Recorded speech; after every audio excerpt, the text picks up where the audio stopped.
السلام علیکم ورحمۃ اللہ وبرکاتہ۔ کیوں آواز نہیں ہے آپ لوگ؟ لگتا ہے کئی دنوں سے کھانا نہیں کھائے۔ السلام علیکم ورحمۃ اللہ وبرکاتہ۔ الحمد للہ وکفى والصلاة والسلام على رسول المصطفى وعلى آلہ وصحبہ ومن والاه۔ يقول الله سبحانه وتعالى في كلامه المجيد: أعوذ بالله السميع العليم من الشيطان الرجيم، بسم الله الرحمن الرحيم، ألم تر أن الله يزجي سحابا ثم يؤلف بينه ثم يجعله ركاما فترى الودق يخرج من خلاله إلى آخر الآية۔ میرے بھائیو، دوستو اور ساتھیو، یہ ٹھنڈی کا زمانہ ہمارے اور آپ کے ساتھ ہے۔ اس ٹھنڈی سے ہم اور آپ ایک سبق بھی حاصل کریں۔ سبق کیا ہے؟ توجہ کیجئے۔ سبق یہ ہے کہ ہر انسان اس بات کی فکر کرے کہ گزشتہ سال ہم نے ٹھنڈی کو چھوڑا اور یہ ہمارے ساتھ ہے۔ اس کا مطلب یہ ہے کہ ایک سال ہم نے گزار دیا۔ یہ ٹھنڈی آپ کے حق میں گواہی دے گی یا آپ کے خلاف گواہی دے گی، ہر بندے مسلم کو اس کی فکر ہونی چاہیے۔ ظاہر سی بات ہے، اگر آپ نے قدر کی اپنی زندگی کے مقصد کو سامنے رکھا، اللہ رب العالمین کی نافرمانی سے پرہیز کرتے رہے، تو انشاءاللہ یہ ٹھنڈی آپ کے حق میں گواہی دے گی۔ اور اگر اس کی مخالفت آپ نے کی، اگر آپ نے یہ تصور کیا کہ ہمارا رب کوئی نہیں ہے، ہم جیسے چاہیں زندگی گزارتے رہیں اور کمپنی کا کام ہی سب کچھ ہے، تو پھر یاد رکھ لیجئے اللہ سبحانہ و تعالی جو بادشاہوں کا بادشاہ ہے، اگر وہ ناراض ہو جاتا ہے اور ایسے لوگوں پر کوئی مصیبت آتی ہے، پوری دنیا مل کر بھی آپ کو بچا نہیں سکتی۔ لہذا انسان کو چاہیے، اللہ نے جو زندگی بخشی ہے یہ آپ کے پاس بطور امانت ہے، اس کی قدر کیجئے، اس میں کوتاہی سے کام نہ لیجئے، ورنہ آگے ایسے مراحل ہیں کہ آپ ہمیشہ نقصان کے شکار رہیں گے۔ اور دوسری بات یہ ہے کہ کائنات میں جو بھی چیزیں آپ دیکھ رہے ہیں، جو مخلوقات دیکھ رہے ہیں، اس سے ہمیں اور آپ کو سبق حاصل کرنا چاہیے، عبرت پکڑنا چاہیے۔ دیکھیے نا، پورے قرآن کا مطالعہ کیجئے، اللہ نے کبھی آسمان کی قسم کھائی ہے، کبھی زمین کے بارے میں بتایا ہے، کبھی سورج کے بارے میں، کبھی چاند کے بارے میں، ہے یا نہیں ہے؟ سورہ یاسین پڑھ جائیے، اور بہت سی صورتیں ہیں۔ اس میں اللہ سبحانہ و تعالیٰ نے مختلف مخلوقات کا ذکر کیوں کیا؟ کہ ہر انسان اللہ کی ان مخلوقات پر غور کرے، اور جو نیک لوگ ہوتے ہیں، عقل مند ہوتے ہیں، ان چیزوں پر غور کرتے ہیں۔ اور یاد رکھ لیجئے، ان مخلوقات پر غور کر کے عبرت حاصل کرنا بے انتہا نیکیوں سے بہتر ہے، بہت سی عبادتوں سے افضل ہے۔ اللہ نے اہل ایمان کی صفت کیا بیان کی؟ وَيَتَفَكَّرُونَ فِي خَلْقِ السَّمَاوَاتِ وَالْأَرْضِ، جو عقل مند لوگ ہوتے ہیں آسمانوں اور زمین کی تخلیق میں غور کرتے ہیں، اور کیا کہتے ہیں؟ ربنا ما خلقت هذا باطلا، اے اللہ تو نے اسے بیکار پیدا نہیں کیا، تو نے اسے بیکار پیدا نہیں کیا، سبحانک، تیری ذات تو پاک ہے تمام عیوب و نقائص سے، فقنا عذاب النار، اے اللہ ہمیں عذاب جہنم سے بچا دے۔ غور کیجئے، کون عقل مند ہے؟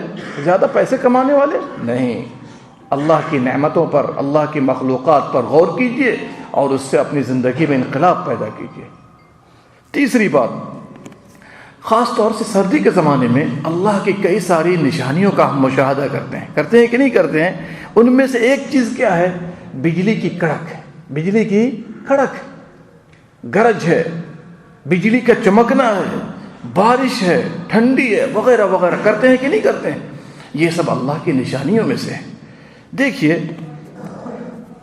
زمانہ جاہلیت کا ایک بڑا آدمی نبی صلی اللہ علیہ وسلم کے پاس آیا اور اللہ کے بارے میں جھگڑ رہا تھا، اللہ کے بارے میں سوال کر رہا تھا کہ جی آپ جس اللہ کے طرف بلاتے ہیں، جس اللہ کی طرف بلاتے ہیں، وہ چاندی کا بنا ہوا ہے، وہ سونے کا بنا ہوا ہے، وہ تانبے کا بنا ہوا ہے، کس چیز کا بنا ہوا ہے؟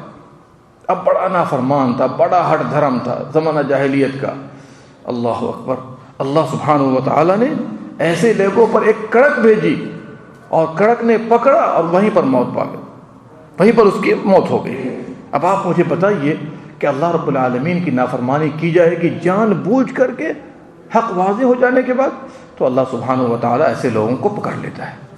اسی طریقے سے یہودیوں کی ایک ٹولی نبی صلی اللہ علیہ وسلم کے پاس آئی، اور کیا کہتی ہے کہ ذرا جو رات کو بارش سے پہلے آپ نے دیکھا ہوگا بادلوں کو گرجتے ہوئے، یہ گرج کیا ہے؟ یہودیوں نے سوال کیا یہ گرج کیا ہے؟ تو آپ صلی اللہ علیہ وسلم نے فرمایا یہ گرج فرشتوں کی ایک جماعت ہوتی ہے جو بادل کو ہکاتی ہے، بادل کو ہکاتی ہے، اور اللہ کے حکم سے جہاں پر اس کو ہکانے کو کہا جاتا ہے، جہاں تک پہنچانے کو کہا جاتا ہے، یہ فرشتے وہاں پر پہنچاتے ہیں اور ان کے مار کے بنا پر یہ چیز پیدا ہوتی ہے۔ یہودیوں نے کہا آپ نے بالکل سچ کہا، آپ نے بالکل سچ کہا، لیکن ماننے والی قوم یہ نہیں ہے۔ تیسری بات یہ ہے، بارش کے بارے میں بھی آپ نے بار بار قرآن میں پڑھا ہوگا، جیسا کہ میں نے آپ کے سامنے ایک آیت تلاوت کی، توجہ کیجئے، الم تر ان اللہ یزجی سحابا، کیا آپ نے نہیں دیکھا اللہ بادلوں کو کیسے ہکاتا ہے، ثم یؤلف بینہ، پھر ایک جگہ لے آتا ہے، پے در پہ ہو جاتے ہیں سب کے سب، ویجعلہ رکاما فَتَرَى الْوَدْقَ يَخْرُجُ مِنْ خِلَالِهِ، اور اس کے درمیان سے بارش نازل ہوتی ہے۔ یہ سب اللہ سبحانہ و تعالی غور کرنے کو کہہ رہا ہے۔ آئیے، یہ ٹھنڈی اور گرمی کی حقیقت آپ لوگوں کو پتہ ہے؟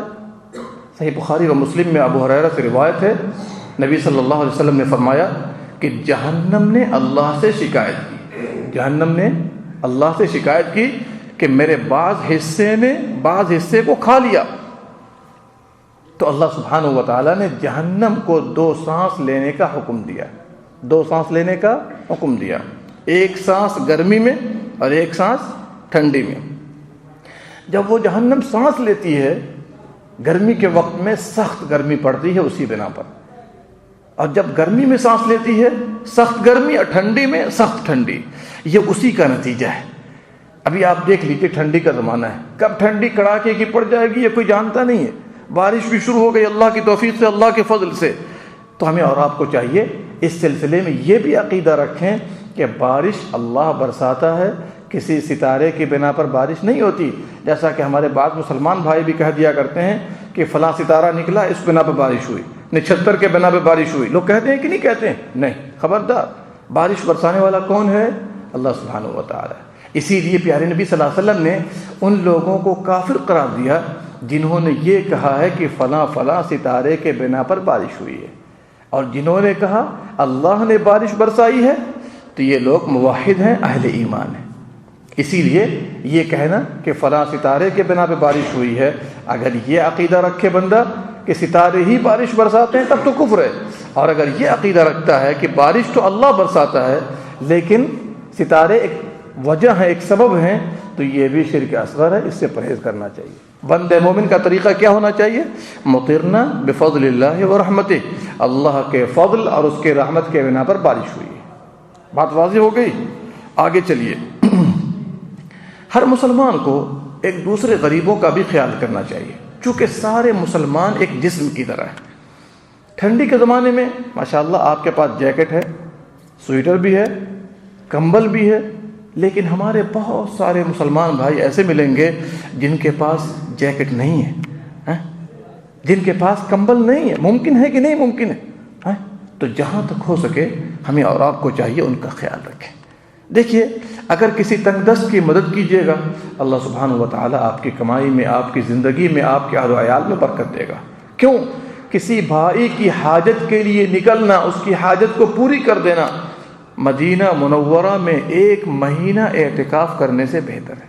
مدینہ منورہ میں، غور سے سنیے حدیث پاک کو، جو بھی آدمی کسی بھائی کی حاجت میں نکلا، اس کی حاجت کو پوری کر دیا، مسجد نبوی شریف میں 1 مہینہ اعتکاف کرنے سے، بولیے، بہتر ہے۔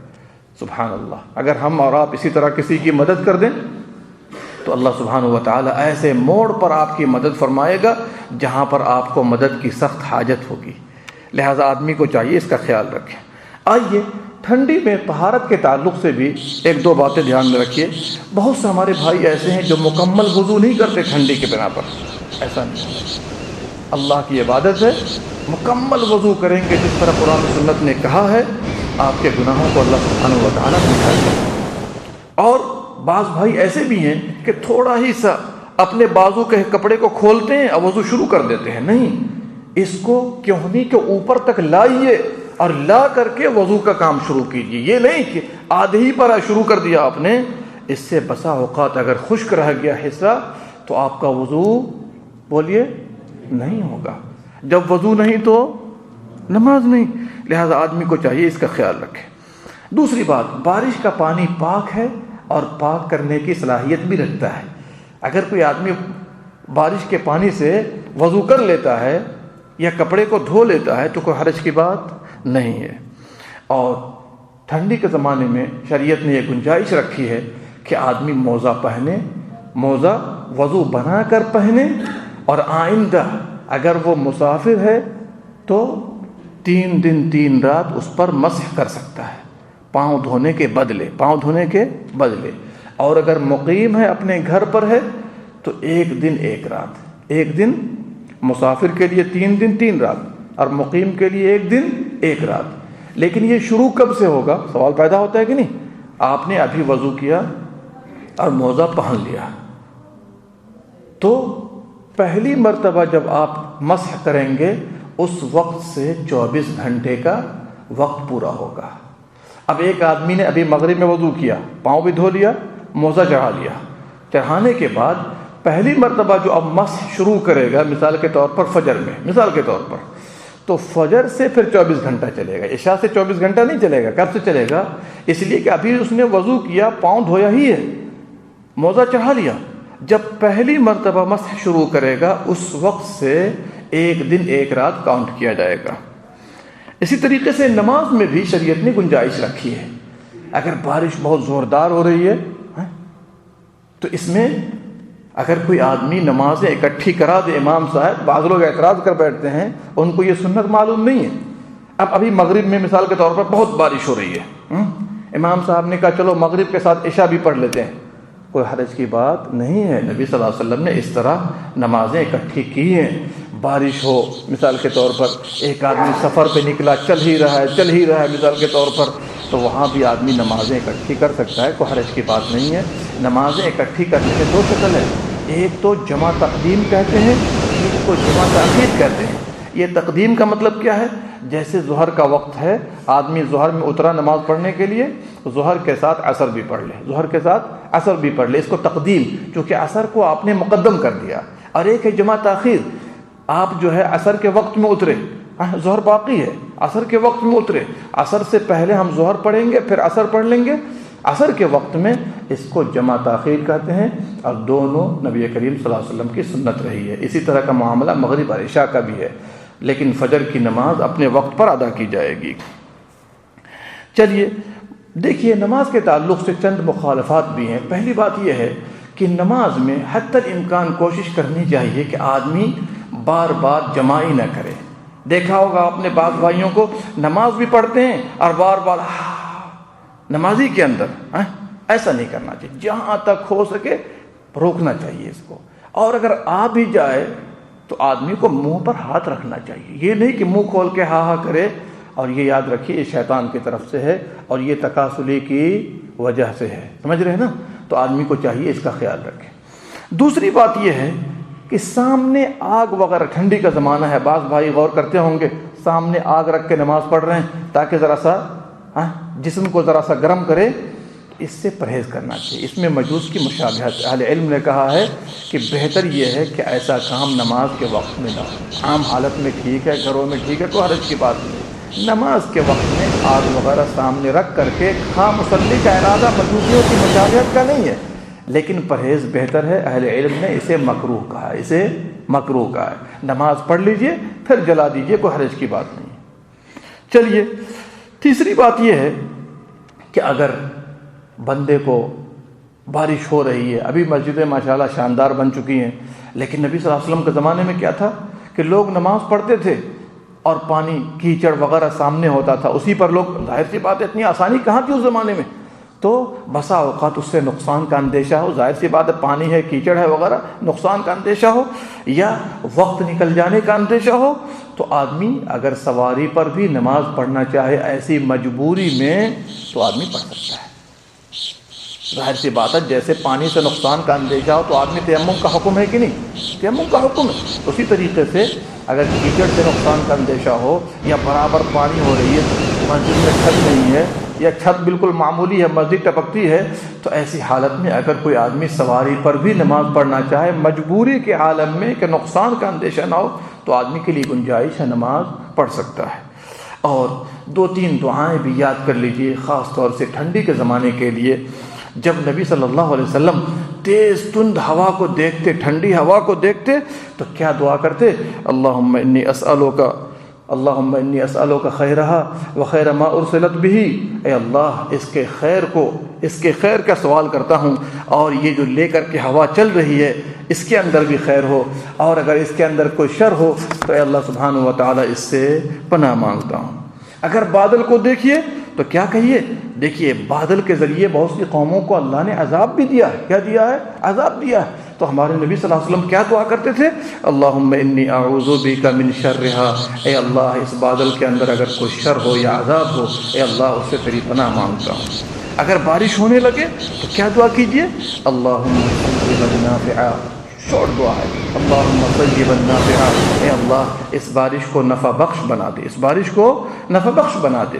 اور اگر بہت تیز بارش ہونے لگے، کئی دن تک کے نقصان ہونے کا اندیشہ ہو، تو آپ مختصر انداز میں اللہم حوالینا ولا علینا، اے اللہ ہم پر بارش نہ برسا، ہمارے قریب گرد میں بارش برسا دے۔ نبی صلی اللہ علیہ وسلم بعض دفعہ یہ بھی جملہ فرماتے تھے، اے اللہ ٹیروں پر برسا، اے اللہ درختوں پر برسا، ہم پر نہ برسا۔ دیکھیے کتنی پیاری دعائیں ہیں نبی صلی اللہ علیہ وسلم کی، ہر وقت ممکن کوشش ہے کہ فائدہ ہو نقصان نہ ہو۔ اس سلسلے میں بہت سارے دلائل ہیں، میں تفصیل میں نہیں جا رہا ہوں۔ اور جب رات کو سوئیے تو آپ آگ وغیرہ جلا کر نہ سوئیے۔ دیکھیے اسلام فطرت والا مذہب ہے، ہر چیز میں رہنمائی کرتا ہے۔ ظاہر سی بات ہے ایک آدمی کوئی ایسی چیز جلا کے سو گیا کہ اس میں آگ ہو، ظاہر سی بات ہے شیطان کو یہی موقع چاہیے۔ آپ صلی اللہ علیہ وسلم نے فرمایا یہ آگ تمہارے دشمن ہے، یہ آگ تمہارے دشمن ہے، جب تم سو اسے بجھا کر رکھ دیا کرو، ورنہ کتنے لوگ اسی میں مر چکے اور کتنے گھروں کو آگ لگ چکی ہے۔ لہٰذا کبھی بھی گرم ایسی ہو یا اس طرح کی اور بھی چیزیں جو نقصان دہ ہیں، چونکہ آکسیجن کے ضائع ہو جانے کا اندیشہ ہوتا ہے، اب بسا اوقات انسان مر جاتا ہے، لہٰذا اس سے پرہیز کرنا چاہیے۔ اور آخری بات یاد رکھیے گا، جب ٹھنڈی کا زمانہ آتا، سلف صالحین، صحابہ کرام، تابعین اعظام، یہ سب اس سے خوشی محسوس کرتے تھے۔ ہم اور آپ بسا اوقات غمی محسوس کرتے ہیں، لیکن وہ لوگ خوش ہوتے تھے۔ خوش ہونے کی کیا وجہ تھی؟ کوئی بتا سکتے ہیں؟ اس کی رات لمبی ہوتی ہے، تہجد پڑھنے میں آسانی ہوتی ہے، نیند بھی پوری ہو گئی اور ساتھ ساتھ اٹھ کر کے اللہ سبحانہ و تعالیٰ کی عبادت کیا۔ اور کس بنا پر خوشی ہوتی تھی؟ کہ دن چھوٹا ہوتا ہے، روزہ رکھنے میں آسانی ہو جاتی ہے۔ اسی لیے عمر فاروق رضی اللہ عنہ کیا فرماتے ہیں؟ الشتاء غنیمت العابدین، ہاں جی یاد رکھنا ٹھنڈی کا زمانہ عبادت کرنے والوں کے لیے مال غنیمت ہے، مال غنیمت، اسی بنا پر جو ہم نے آپ کو بتایا ہے۔ عبداللہ بن مسعود کیا فرماتے ہیں؟ مرحبا بالشتاء، ٹھنڈی کے زمانے کو مبارکبادی پیش کر رہے ہیں، مبارک ہو، اس میں برکت نازل ہوتی ہے، اس میں رات لمبی ہو جاتی ہے قیام کے لیے اور دن شارٹ ہو جاتا ہے روزہ رکھنے کے لیے۔ اسی طرح ایک اور تابعی کی بات نقل کر رہا ہوں، انہوں نے کہا اللہ رحم فرمائے، اگر تین چیز نہ ہو تو پھر دنیا میں جینے سے کوئی فائدہ نہیں ہے۔ ان میں سے ایک چیز کیا ہے؟ مختصر دن ہونے کے بنا پر روزہ رکھا جاتا ہے، رات لمبی ہونے کے بنا پر بندہ قیام کرتا ہے، اور تہجد میں جو مزہ آتا ہے وہ مزہ بیان کرنے کے قابل نہیں۔ یہ چند باتیں تھیں جو میں نے آپ کے سامنے ٹھنڈی کے تعلق سے رکھی ہے۔ ہر مسلمان کو چاہیے اس پر غور کرے اور ہم اور آپ اس سے سبق حاصل کریں۔ اللہ ہم سب کو نیک عمل کی توفیق بخشے، زیادہ سے زیادہ عبادات بجا لانے کی توفیق مرحمت فرمائے، آمین یا رب العالمین۔ اللہم صلی علی نبینا محمد وعلی آلہ وصحبہ اجمعین۔